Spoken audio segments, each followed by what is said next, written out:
Good afternoon to all. Myself, Dr. Ketan Shah, Professor, Parul Institute of Pharmacy and Research, Parul University, welcome you in this webinar on antimicrobial resistance. It is an immense pleasure for me to welcome and introduce today's speaker, Dr. Chirag Patel. Dr. Chirag Patel is presently working as an assistant professor, Department of Pharmacology, Allen College of Pharmacy, Ahmedabad. He has completed PhD from Hemchandracharya, North Gujarat University, Patan, under the guidance of Dr. D.D. Santam, sir. Dr. Chirag has 11 years of experience in teaching and research in the field of pharmacology and toxicology.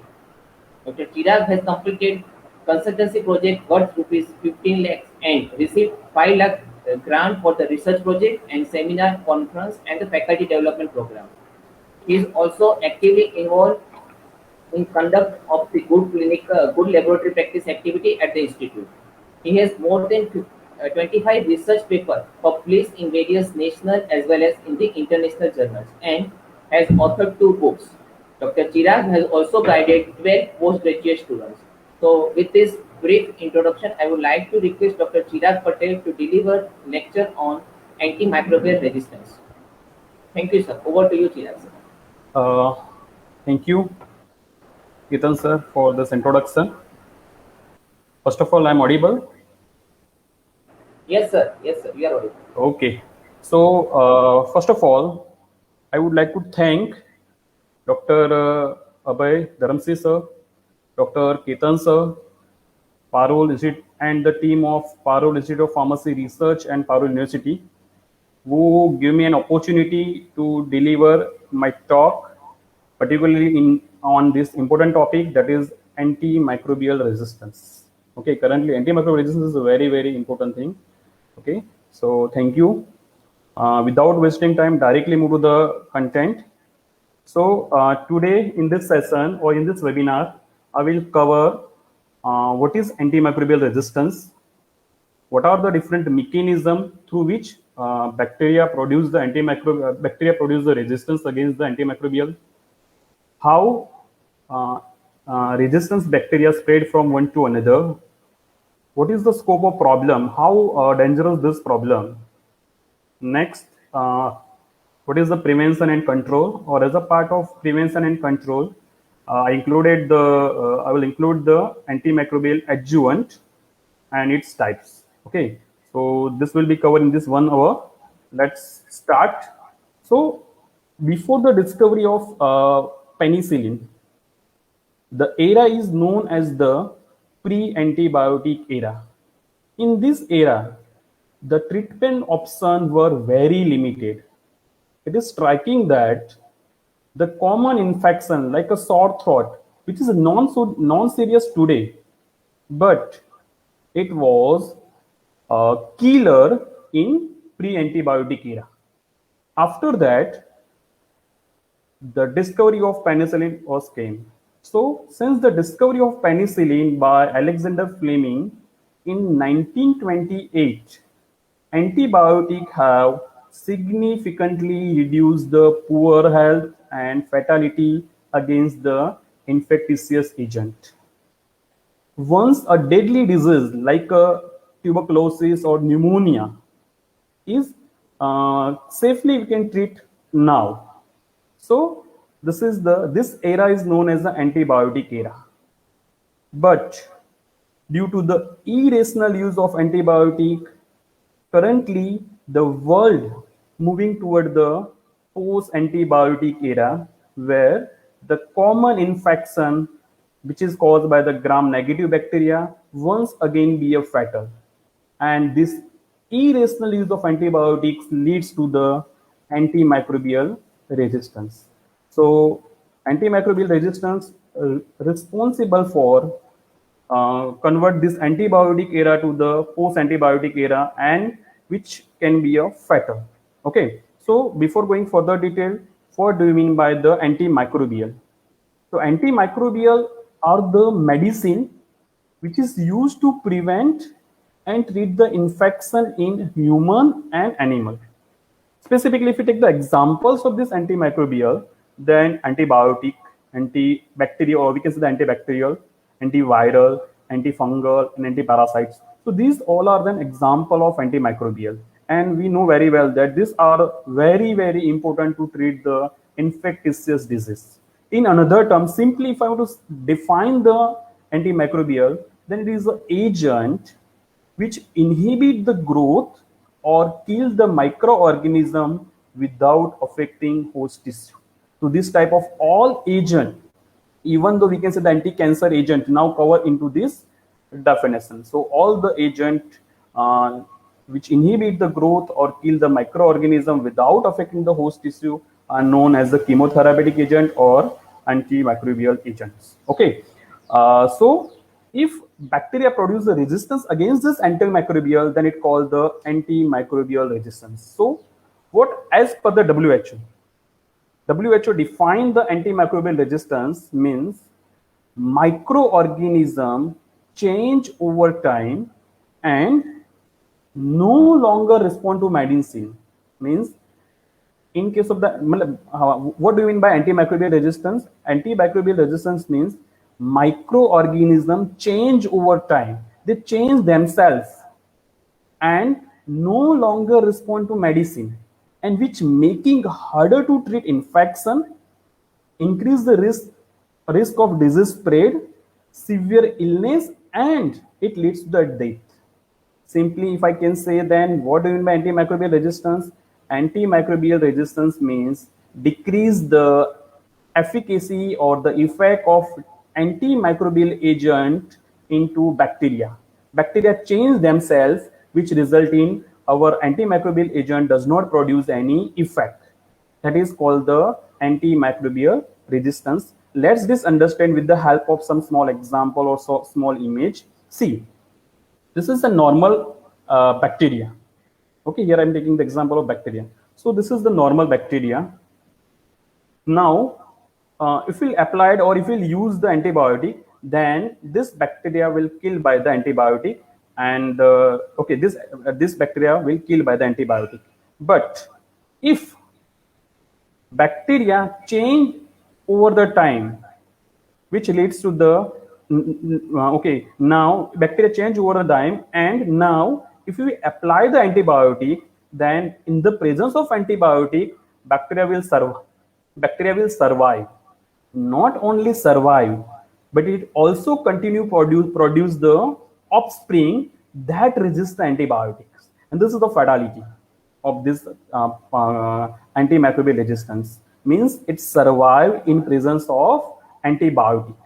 Okay, so here in definition, the important word is that change over time. So how and what type of changes bacteria produce which result in resistance? So that we'll understand into the next topic, that is the mechanism of resistance. Okay, so resistance is mainly divided into the two types: natural resistance and acquired. Natural resistance means, as we are very well know, normally the drug produces effect by binding with the target. Okay, but in this case, the bacteria naturally have, or the bacteria does not possess the target of antibiotic or antibacterial, which result in our that antibiotic does not produce any effect into the that bacteria, and that is called the natural resistance. I give some simple example. Penicillin G is mainly active against the Penicillin G is mainly active against the gram-positive bacteria because it contains the peptidoglycan, and which is the target of penicillin G. But it is not that much effective against the gram-negative bacteria because it does not possess, it has peptidoglycan, but is not in that sufficient layer which it produce the effect. So in simple, natural resistance means lack of target. Then that is called the natural resistance. The most important is the second one, that is the acquired resistance. The most important second one, it is the acquired resistance. Acquired resistance means initially bacteria are sensitive toward the antibiotic or antimicrobial agent, but due to the irrational use, due to the overuse, now bacteria change themselves, and now the bacteria produce the resistance against them. then that is called the acquired resistance. And that change is nothing but the in the term of genetic. The change is genetic. It produces a genetical change, and that is two types. One is a chromosomal, and the second one is the extra chromosome. Chromosomal means the see here in this figure, we are know very well this is the structure of bacteria. So this is the chromosome of bacteria or prokaryotics, and this is a plasmid that is called the extra chromosome. So in case of the acquired resistance due to the overuse of antibiotic, bacteria produce the mutation in this chromosome, which result in the new protein or the new target, which is different affinity with the drug. Okay, so by this way it produces the resistance. And the second one is the extra chromosomal mutation or extra chromosomal resistance. In this case, the bacteria possess the plasmid, and this plasmid contains some resistance gene, like see here, resistance gene A, B, and C. This gene produce some enzyme, some pump, efflux pump, which normally responsible for the antimicrobial resistance. That this both the in detail or in biochemically will focus into the next slide. So simply here I can say that the resistance is divided into two types.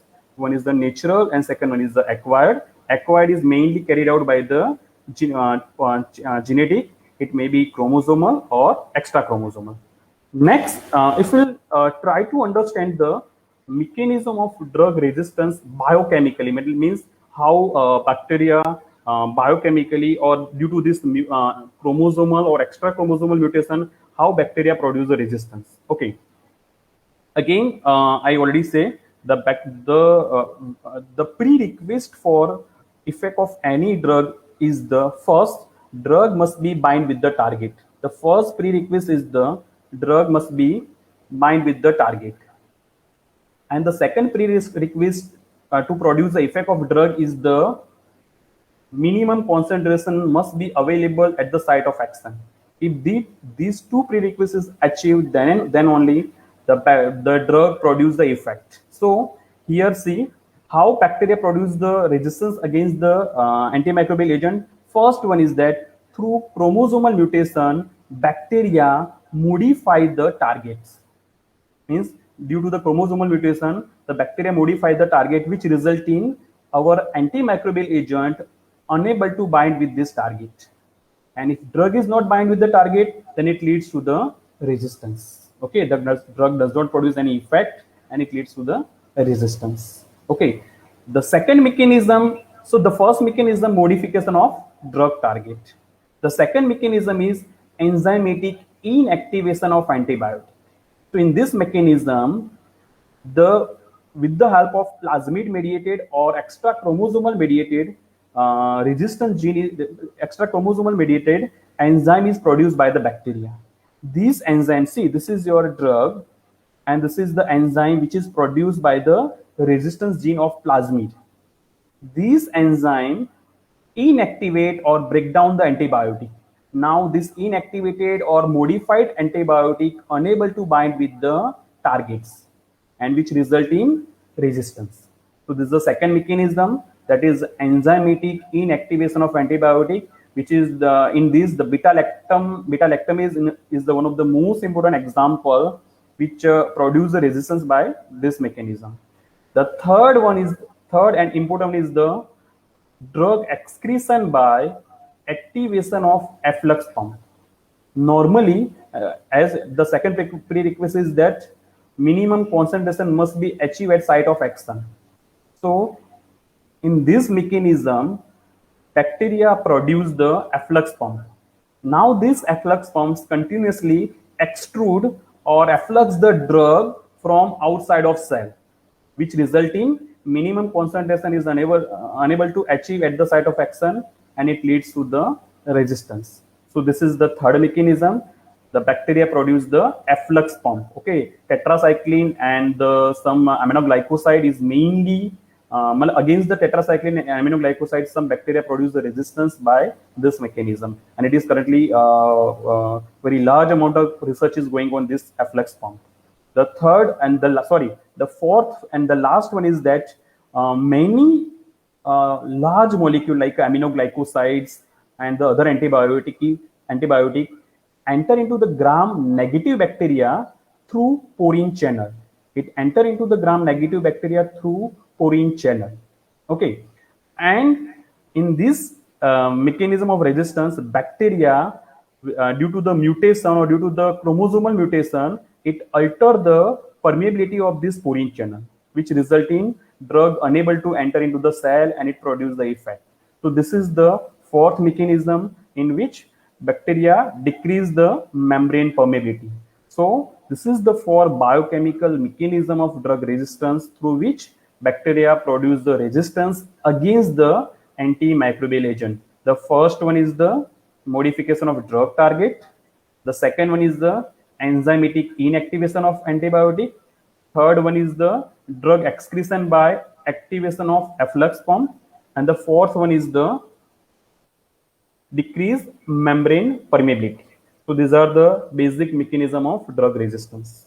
Okay. After the mechanism, then okay. So we focus onto the what is antimicrobial resistance and how bacteria produce the resistance against the antimicrobial.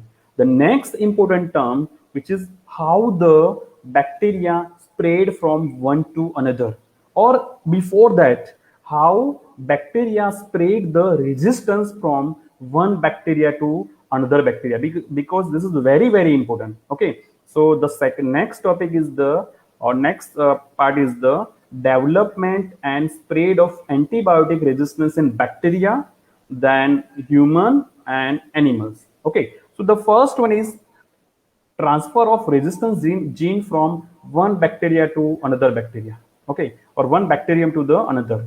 So normally the resistance gene is transferred from one bacteria to another bacteria by three mechanisms. The first one is conjugation, in which the both bacteria come in contact with each other, and then after the resistance gene is transferred from one to another, and by this way your complete body or your body, all the bacteria of your body now resistance against that antibiotic.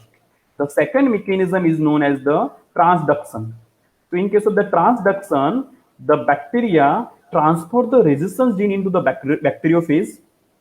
Then after this bacteriophage infect the fresh bacteria and transfer the resistance gene from bacteriophage to the bacteria. This is known as the transduction mechanism. And the last one is the transformation, in which the bacteria transform themselves by receiving the resistance gene from the environment. So that is called the transformation. So these are the three processes: conjugation, transduction, and transformation. With the help of these three processes, normally bacteria transfer the resistance gene from one to another. And that's why in one person, within some time, all the bacteria will contain the resistance gene. Initially, the resistance gene is produced in one bacteria, but after some time, that person, all body contain the bacteria which are resistant against that antibiotic. Okay, so this is the pathway through which bacteria, so resistance gene is transferred from one bacteria to another bacteria. Now the next, how the resistant bacteria transfer from one person to another person, one people to animals, or from food of animal origin to the person. Okay, so that is very important. See, here I put one image. So from this image you can understand. See, so this is the antibiotic. So whenever, if any animal have some infectious disease, so normally the doctors or veterinarian administer the antibiotic to the animals. Now this continuous or irrational use of antibiotic, these animals develop resistance bacteria when treated this antibiotic. Now the drug resistant bacteria can remain on the meat from the animal, and when we consume this meat or resistant bacteria contain the meat, then that resistant bacteria is transferred into the human. Next, in addition to that, the fertilizer or the water containing the animal feces feces and drug resistant bacteria normally use on food crop. When the drug resistant bacteria containing food crop we consume, then again it enter into the human. So by this way the resistance bacteria is transferred from animal to the human. Not only animal to human, but it also transfer from the human to human. Simply, if suppose I irrationally use the antibiotic, then my gut or in my gut the resistance bacteria is developed. Then after this resistant bacteria is transferred from me to my family member directly transfer from me to my family, because we are in close contact. Okay. In addition to that, suppose if I suffer with some condition and I visit to the some medical care hospital, then first of all this resistance bacteria is transferred to the different healthcare worker who are available at the medical care or who are available at the hospital. Through that healthcare worker again into the transport to the other patient, and through that patient their family member. So by this way the bacteria or antimicrobial resistant bacteria is transferred from animal to the people or people to people. So one of the common reason behind this is that irrational use of antibiotic. If we are using the irrational or unwanted or misuse of antibiotic, that result in the bacteria produce a resistance against this antibiotic, and then after it is slowly spread from one to the another. Okay, one interesting study I was searching, and then for that, even our Ganga river contain the resistant bacteria. There are so many resistant species is available into the Ganga river. In addition to the whatever infection occur into the hospital, from that 50% infection is resistance. So this is very very dangerous. Okay, and to understand this, the next let's focus on to the scope of problem, means how this antimicrobial resistance is fatal. Okay, so the first thing is that antimicrobial resistance is rising to dangerously high level in all part of the world. So it not remain onto the single area. This resistance is rising to dangerously high level in all part of the world. According to the report of WHO 2019, 2.8 million people are suffer with the resistant infection in US, only in US, and from that 35,000 people die because of this resistant infection. Okay, and if I talk about the India, then India top the burden of antimicrobial resistance. Okay, what is the least? What are the topmost country in which contain the highest amount of antimicrobial resistance? In that list, India in top. Okay, so that's why this antimicrobial resistance is a very very important part where we have to work. Next, the second important point is that crisis of antimicrobial resistance is no longer limited to the one particular group of nation. If I giving the example, there is one bacteria, that is E. coli bacteria. So E. coli bacteria possess the MCR1 resistance gene, and that MCR1 resistance gene containing the E. coli are resistant to the all antibiotic which are currently in clinical use, and which is mainly firstly found into the China. Within the some period or within a small span of or within some day, this same resistance species is also identified into the US in human as well as in animal. So we can say that the crisis of antimicrobial resistance is no longer limited to the one particular group of nation. It spread from one nation to the another nations. Next, the emergency and the spread of drug resistance pathogen leading to infection that are not treatable with the existing antibiotic medications such as antibiotic. So I'm giving example for this. In 1980, the first time the drug is introduced to treat the urinary tract infection. So at that time, the zero resistance is there against that antibiotic which is used to treat the urinary tract infection.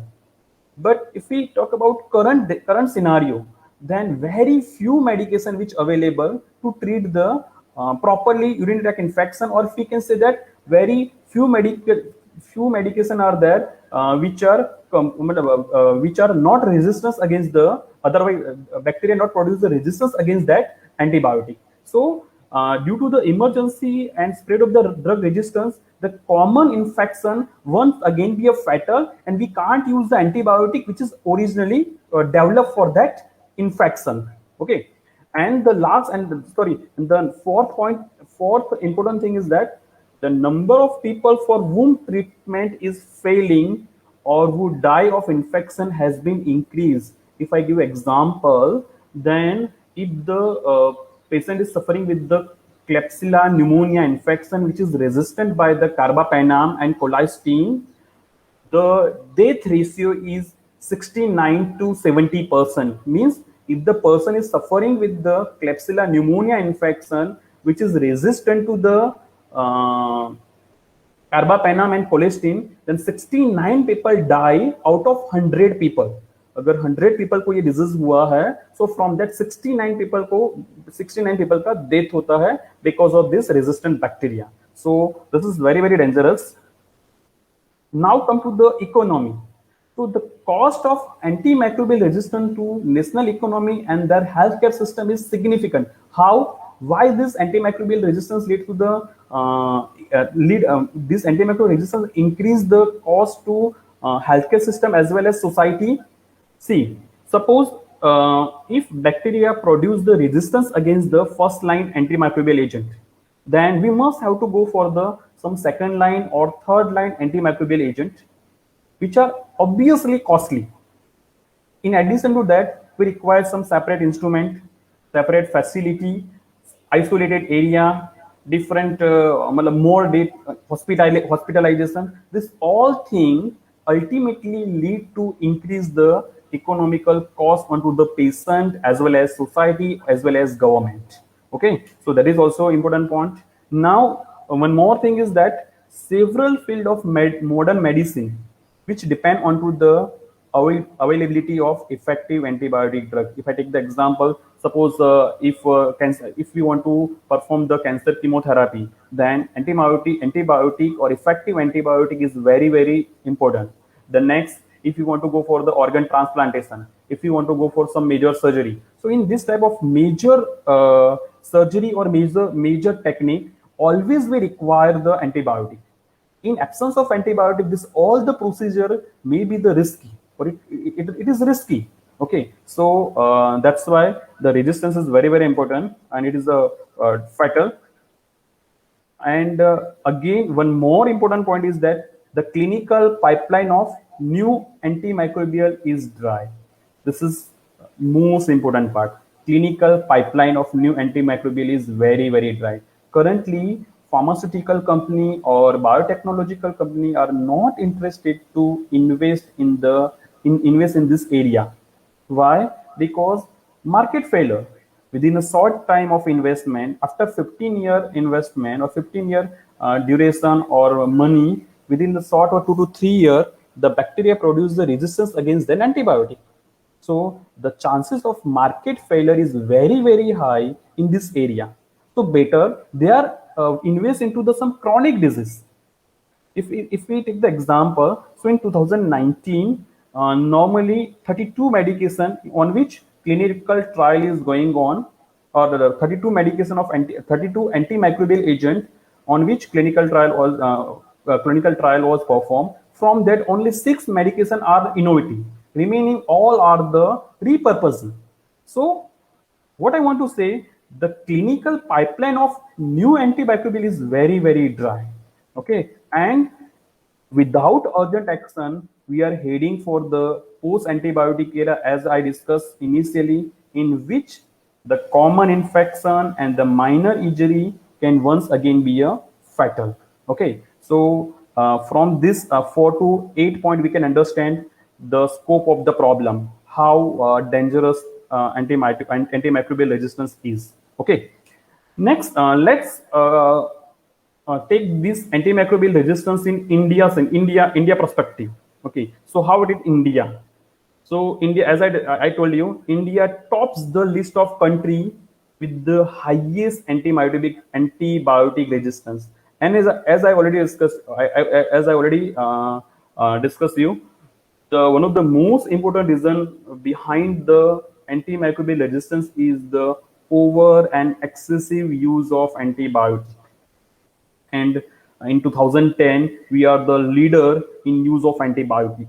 Okay, so there are so many factors which are responsible for emergency of antimicrobial resistance in India. The first one is the unregulated access to antibiotic. There is no any specific regulation. No, all this thing is available into the paper. But if we talk about the real fact, then unregulated access of antibiotic. Anyone can get any antibiotic from any medical store. Okay, so unregulated access to antibiotic. This is the first important factor which is responsible for the resistance. Second, over the counter sale as well as without the prescription or invalid prescription. If you will go to the any medical store and if you ask about and ask for antibiotic, then they can easily prescribe, easily dispense you without any hesitation. They dispense you. If you ask about that, okay, please give me the moxCV which contain the amoxicillin and chloronic acid, then they easily prescribe, easily dispense you. Okay, so over the counter sale of the antibiotic is one of the most important, another important factor behind this. The third one is financial incentive for provider. Means if you prescribe the antibiotic, then the manufacturer or the pharma company will provide the farmers financial incentive, which result in prescriber prescribe the over antibiotic or over antibiotic prescribing. Okay, and the fourth one is that patient demand. Currently, this is also one of the most important point. Patient demand, patient demand and patient expectation. Patient want fastly heal. Okay, patient को बहुत जल्दी ठीक होना है. Okay, और if physician properly वो antibiotic नहीं लिखेगा तो what that patient consider, okay, ये physician सही नहीं है, उसको कुछ आता नहीं है. Okay, so this is also patient demand and expectation is also play a major role in emergency of antimicrobial resistance in India. So these are the four important factors which contribute to the emergency of antimicrobial resistance. In addition to this, one more factor, that is the WAS, means water, clean water, hygienic, sanitation, clean water, hygienic and sanitation practice. That is also one of the most important factor which contribute the emergency of antimicrobial resistance. If we'll work on this, then definitely we can reduce the antimicrobial resistance in India. Okay, and due to the emergency of antimicrobial resistance or due to the emergency of this resistance, in March 21 only, the Department of Biotechnology of Government of India and the WHO make a one list, and that list is known as the Indian Priority Pathogen List. According to this list, all the resistance bacteria were divided into are divided into the three categories.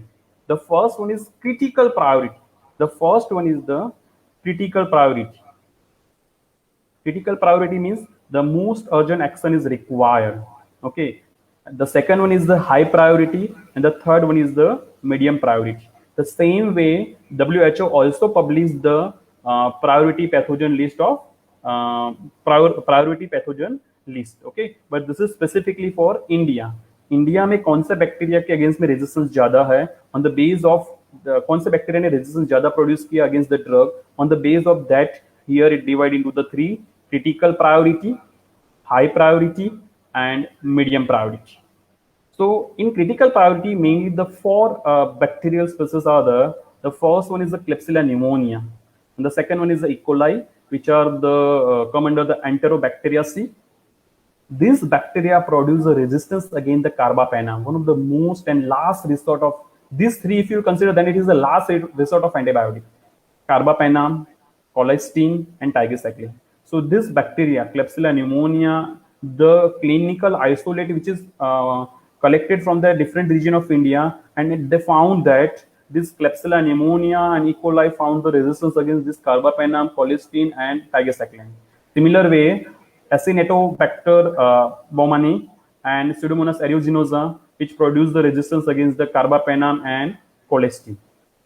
So this is also the last research. Initially, the simple, we can say that amoxicillin is used to treat this infection, but due to the resistance, the next is carbapenem and next is colistin. Currently, this bacteria also produces the resistance against the carbapenem as well as colistin. The next, the three bacteria or three species is included into the high priority. The first one is the Staphylococcal aureus. Second one is the Enterococcus, and the third one is Salmonella species. So this is also produce a resistance against the some antibiotic. Next, medium priority, that include the Streptococcus pneumonia, Staphylococcus coagulase, Shigella, Haemophilus influenza, and Neisseria meningitidis. So this 5 species is included into the medium priority. So on the base of the action is required, the bacteria or the pathogen is divided into the 3 category. So from this category, the research and development or the drug discovery or different pharmaceutical industry can understand on which bacteria they have to work. Okay, even though our institute or institutional research organization also can understand on which bacteria they have to work, or they have to they have to carry out the different research activity. Let's at least focus first 5 bacteria. Okay, so I collected this map from the resistance map, which is the prepared by the Center for Disease Dynamic, Economic and Policy. So from this map we can understand, here I put the comparison between the 2 countries. The one is India and the second one is USA. Okay, the first bacteria is Klebsiella pneumonia. So we can see that Klebsiella pneumonia is mainly this bacteria is responsible for the UTI, pneumonia, intra-abdominal infection, bloodstream infection, meningitis, and some liver abscesses. So in this type of infection, normally Klebsiella pneumonia is there. Now, to treat this infection, which is caused by the Klebsiella pneumonia, normally 7 different antibiotics can use. And if you can understand, we can see from this graph, all the antibiotic except polymyxin, which is a nephrotoxic agent, except polymyxin, remaining all antibiotic against remaining all antibiotic, this Klebsiella pneumonia produce the resistance. Means the 60% clinical isolated, which is collected from the hospital, that all the isolate produce the resistance against this all the 6 antibiotic except polymyxin. Even though whatever clinical isolate is available in different hospital of Klebsiella pneumonia, that also produce the resistance from that 20% approximately 20% Klebsiella pneumonia clinical isolate also produce the resistance against the polymyxin B also. So we can understand from this very few drug is available, and if antimicrobial resistance is continuous, then what happen after some time, after 1 year or 2 year, this Klebsiella pneumonia produce a resistance against this polymyxin B also, and which leads to there is no medicine available to treat the Klebsiella pneumonia. So that is the fatality. That is the important. That's why the importance of this antimicrobial resistance. Okay, and comparison, if we can see that United States of USA, in USA also the clinical isolate produce the resistance like Klebsiella pneumonia. Clinical isolate produce the resistance against this antibiotic, but the percentage is less. Second, if we say that Escherichia coli or E. coli, so E. coli normally responsible for the cholecystitis, bacteremia, cholangitis, UTI, traveler diarrhea, meningitis, and pneumonia. So this type of in this type of infection, normally E. coli is there. So, or if we say the antibiotics, so normally again this 7 antibiotics are normally used to treat this type of E. coli infection. So So when collect the different clinical isolate of the E. coli, then they found that aminopenicillin, amoxicillin plus colonic acid, cephalosporin third generation, and the fluoroquinolones. This all the four produce the resistance against this. मतलब the and Escherichia coli produce the resistance against this all four important antibiotics. Same way as in Acinetobacter baumannii. So in this except polymyxin, it produces a resistance against the all remaining antibiotics which are normally used. Same way Pseudomonas aeruginosa, it also produces a resistance against the all antibiotic, but the percentage of resistance is less as compared to the other bacteria. The next Staphylococcal aureus, same way except these two linezolid, and the second one is the vancomycin. It produces a resistance against the most of antibiotic. Enterococcus faecalis, same way, and the last Salmonella typhi, which is responsible for the typhoid fever. So this Salmonella typhi, initially, normally we are using the chloramphenicol, but it is currently completely banned. Then after we are using normally amoxicillin, clavonic acid, and fluoroquinolones, ciprofloxacin. But you can see that this Salmonella typhi also produces a resistance against these fluoroquinolones. So currently, mostly use the third generation cephalosporin to treat this infection. But if this condition remain continue, then with the short time, all this Salmonella typhi will produce a resistance against the all antibiotic. So here I am giving some example. How many clinical isolate or the percentage of clinical isolate which is collected from different hospital of India, and it produce a resistance against how many antibiotic. Okay, so obviously if this trend continue, then the arsenal of tool to combat the resistance of microorganism will soon depleted. We need to do something. Immediate attention is needed to develop a new tool for combat the drug resistance, and we need to take some steps at society level, at healthcare level, at the public level, or at policy maker level, or at research and development level. We take the we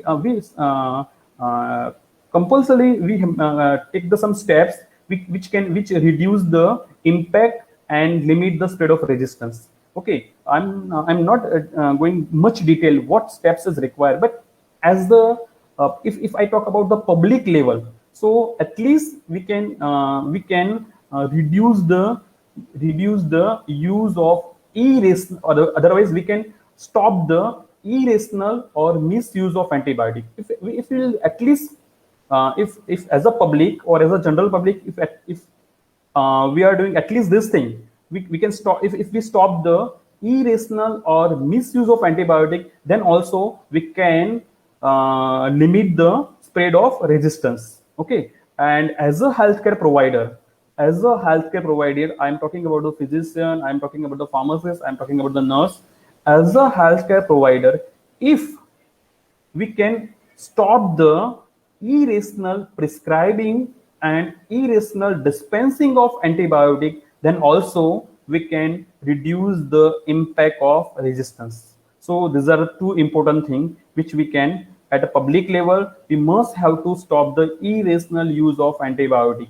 किसी ने मतलब हमारे पास में कोई बंदा और कोई person वो एंटीबायोटिक ले रहा है तो सेम एंटीबायोटिक हम भी ले लेते हैं. No, that is the irrational or we can say the misuse of antibiotic.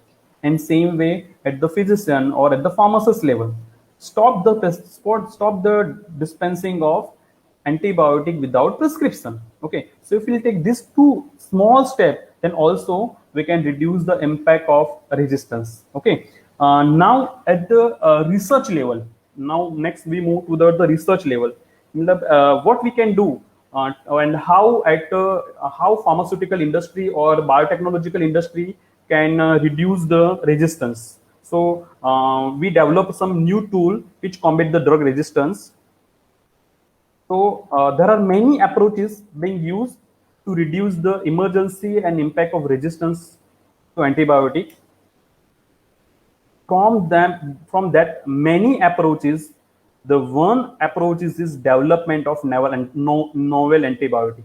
So इसका मतलब क्या है कि अभी कोई ऐसे एंटीबायोटिक स्पेसिफिक डिजीज को ट्रीट करने के लिए, स्पेसिफिक बैक्टीरिया को किल करने के लिए कोई एंटीबायोटिक अवेलेबल नहीं है, then we will go for the some novel antibiotic, will go for the searching of the novel antibiotic, will develop some novel antibiotic. But as we discussed earlier, only few medication, few antibiotic or antimicrobial are currently introduced in the market. Reason: market failure. Most of antibiotic which being used today were discovered during 1930 and 1980. Most of, very few medication or very few antimicrobial are currently discovered. And as I discussed with you already, pharmaceutical and biotechnological industry are unwilling to develop new antibiotic because of market failure. So what we can do? So as an alternative and the less expensive strategy for development of new antibiotic is identification of natural identification of natural or synthetic compound that could restore the efficiency or potentiate the effect of existing antibiotic. This is the one of the most important alternative and less expensive strategy against the development of new antibiotic. What is identification of natural or synthetic compound that could restore the efficiency और potentiate the effect of existing antibiotic. जो antibiotic already, जिस antibiotic के against में already bacteria ने resistance produce किया है, try to restore the efficiency or try to potentiate the effect of that antibiotic. So that will, by this way we can revive the antibiotic and we can reduce the resistance or we can treat the disease. So these agents are known as the antimicrobial adjuvant. What is antimicrobial adjuvant? Antimicrobial adjuvants are the chemically active moiety that have little or no, if no antibiotic activity or no antibacterial activity. I am repeating, antimicrobial adjuvant are the chemical that have little or no antibiotic activity but either block the main bacterial resistance mechanism or enhance the antimicrobial action of drug when co-administered with the antibiotic.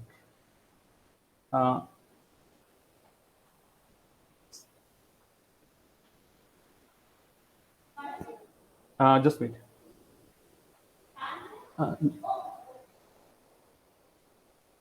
Okay, I'm repeating. So, antimicrobial adjuvant, this I'm repeating, sorry.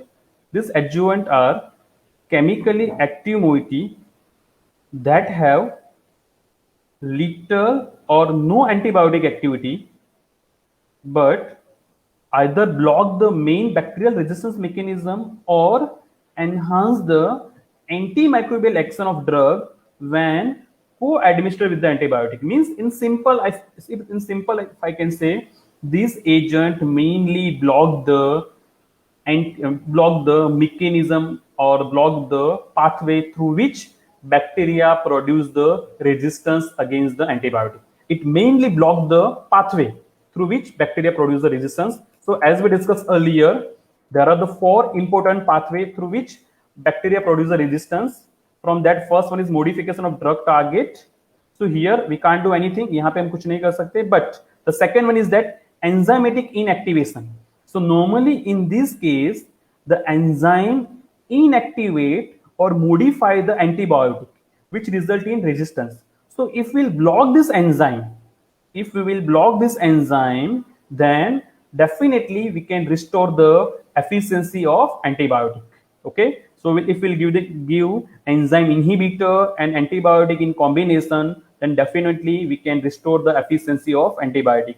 So this enzyme inhibitor is an example of antimicrobial adjuvant.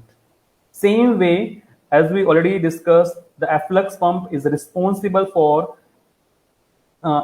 exclusion of or exclude of antibiotic from the cell. So if we'll block the efflux pump, If we'll inhibit the efflux pump with the help of some antimicrobial adjuvant or some drug, then we can restore the efficiency of antibiotic. So the second example of antimicrobial adjuvant is the efflux pump inhibitor. The third and the last is that permeability enhancer. We already discussed the bacteria decrease the membrane permeability.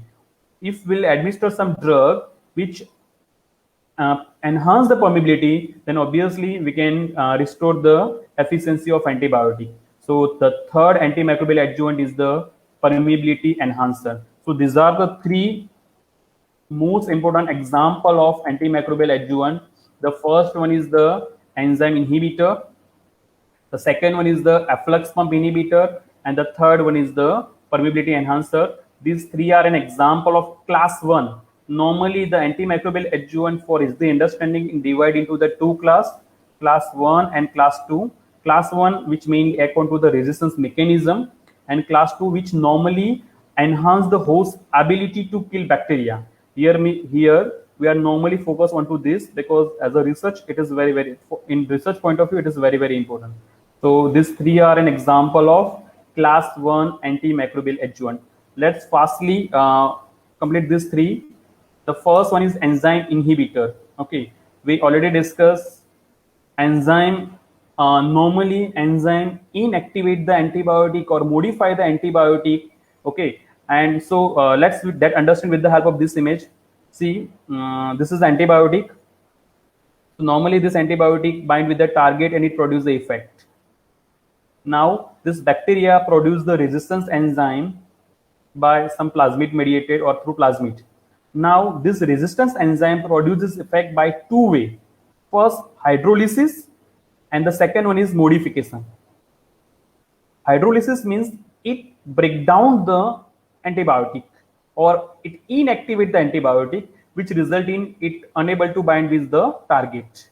The second one is the resistance enzyme will add some molecules onto this antibiotic. See here, like that. It may be acyl group, or it may be phosphate group, or it may be nucleotide group. It adds some group or molecule, or it modify the antibiotic, which again unable to bind with the target, or go bind nahi hogi, then it does not produce effect. So enzyme inhibitor normally inhibit this enzyme, which result in it restore the efficiency of antibiotic by inhibition of inactivation or inhibition of modification. Okay, so there are two types. One is a hydrolytic enzyme inhibitor. So normally we are very well know beta lactamase are the one of the most important enzyme, which is one of the most important example of hydrolytic enzyme, which normally break down or open the beta lactam antibiotic and it inactivate the beta lactam antibiotic.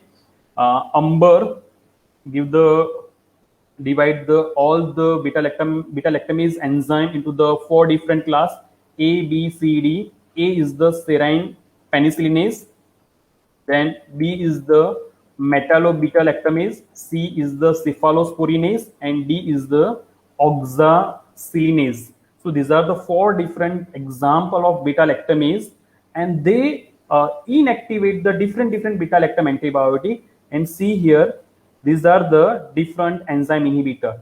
So the first beta lactamase inhibitor is the first beta lactam inhibitor was found out, that is clevulanate or clevulanic acid. Then after sulbactam, tazobactam, and currently avibactam, and so many, rilebactam, vaborbactam. See here, vaborbactam, OPO 595. So these all are the different hydrolytic enzyme inhibitor which normally use as antimicrobial adjuvant. The second is the antibiotic modifying enzyme. As we discussed, in this case, enzyme will add the different group like acyl group, phosphate group, nucleotide group, ribitol group, glycosyl, different group in the antibiotic, which result in inactivation of antibiotic. See here, the kinamycin B. In kinamycin B, the aminoglycoside nucleotide transferase, aminoglycoside phosphotransferase, and aminoglycoside acylyl transferase normally add the different moieties, and which result in it is this kanamycin is inactivated. So if we'll add some antimicrobial adjuvant like alpha hydroxytropolone and N-cyclohexyl and dimethyl propane these both antimicrobial adjuvants normally inhibit this ANT. Similar way, this dimethoxyphenyl ethyl dimethyl propane normally inhibit the APH. As it is currently in the research, in the clinical study, that's why the name is this name is like this. Okay, so these three are the antimicrobial adjuvant which normally modifying the which mainly inhibit the modifying enzyme. So this is the first enzyme inhibitor. Next, and the most important, is the efflux pump inhibitor. So as we already discussed, efflux pump play a vital role in acquired and intrinsic resistance in microorganism. So if we inhibit this efflux pump, then hopeful approach for restoring the activity of old antibiotic. There are five major family. There are five major family of efflux pump in bacteria and fungi. So the first one is RNG, SMR, ABC, that is ATP binding cassette, MFS, and MET. So these are the five family of efflux pump. Out of that five, these four are normally present into the gram positive and gram negative bacteria, where the RND is present only and only gram negative bacteria.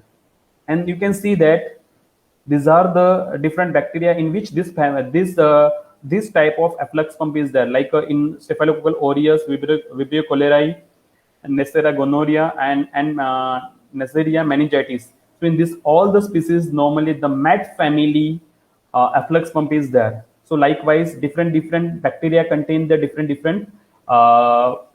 efflux pump, and this efflux pump responsible for the efflux of this antibiotic. So if we'll inhibit this efflux pump, then obviously we can revive all this antibiotic. You can see that there are a large number of antibiotic against which the bacteria produce the resistance by the activity of fluoroquinolones and chloramphenicol and different antibiotic against the different organism. Okay, so these all are the synthetic efflux pump inhibitor, and see here there are some natural also, like geraniol, plumbagine, ciconine, lentocyte C, and dizine. So these all are the, and many more are there.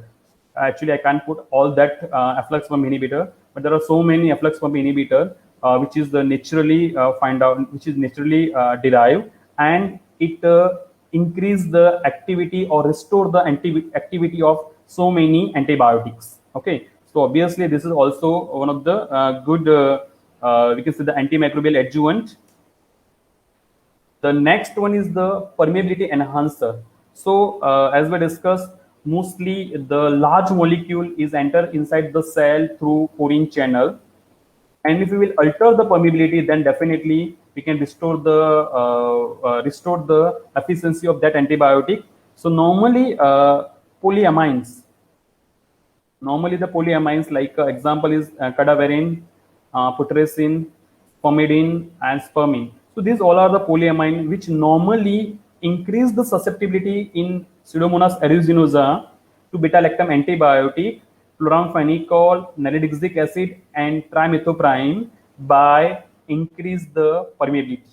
Okay, so the polyamine is the antimicrobial adjuvant and is the example of permeability enhancer. One of the most important example is colistin, but the problem in colistin is the nephrotoxicity. So yes, we can use the colistin at low dose or at NOAEL, no observed adverse effect level, particularly to increase the permeability of rifampicin, carbapenem, glycopeptide, or tetracycline. So obviously, this is the third important class, that is the permeability, and third important class of the antimicrobial adjuvant, that is the permeability enhancer. Okay, so this is all about the antimicrobial adjuvant. These are some references which is used to prepare this content. Thank you very much, sir. Thank you. So there is one question that this antimicrobial adjuvant that will be bacteria specific or it will be antibiotic specific because different mechanism may be involved in the resistance development. Actually, uh, antimicrobial adjuvant, we can't say it is a bacteria specific as well as we can't say it is the antibiotic specific, because you can see that if I giving some example like uh, just wait, see here, this is the this is the PA beta, and which was the first efflux pump inhibitor was identified. See here, it inhibit the so many type of efflux pump, and which is present into the Pseudomonas aeruginosa, Escherichia coli, and Acinetobacter baumannii. And see here, in this case, you can see the in case of the Pseudomonas aeruginosa, this bacteria produce the resistance against the fluoroquinol by this efflux pump. So this PA beta N is active against fluoroquinolone as well as is also active against the chloramphenicol, you can see. So this antimicrobial agent is not, we can't say it is specifically for it is active against the specific bacteria or it is restore the efficiency of specific antibiotic. We can try for different antibiotic, or we can try for the different bacteria also. Okay, okay. Sir, there is last one more question. Hmm. So generally, it is said that for the antibiotic, the entire dose should be completed, whatever dose is prescribed. But generally, what happens if the patient is, if the physician is prescribed for 5 days dose, and in the after 3 days, if the patient feels it's good health, then it's they stop to take the medicine. So how do you correlate this with the antibiotic resistance? So see here, that is called the irrational use of antibiotic. That is an example of irrational use of antibiotic. So if a physician prescribe the 5 days, why they prescribe the 5 days? Because they try to destroy the each and every bacteria present in your body. So they try to destroy each and every bacteria. So when you take the for 3 days, so what happened? The maximum near about 60 to 70 or 80% bacteria is destroyed. So as 60 to 80% bacteria destroy, तो जो भी symptoms है वो अभी आपको नहीं आने वाले, सिम्टम्स आपके सब डिसअपियर हो गए. बट जो रिमेनिंग 20% बैक्टीरिया है, that again divide and it produce it further divide and it can be converted into the, और it can be modified themselves and it leads to the resistance. Yes, yes. So thank you very much, Siraj sir, for sharing very useful and detailed information about the antimicrobial resistance. Sir, you have started with the basic information of resistance, how it is developed, and what is the mechanism of resistance. You also suggested the various ways to prevent the antimicrobial resistance. So, on behalf of Parul Institute of Pharmacy and Research and Faculty of Pharmacy, Parul University, I would like to thank you very much, sir, for your valuable time. Thank you. Thank you Thanks a sir. lot, sir. Thank you sir.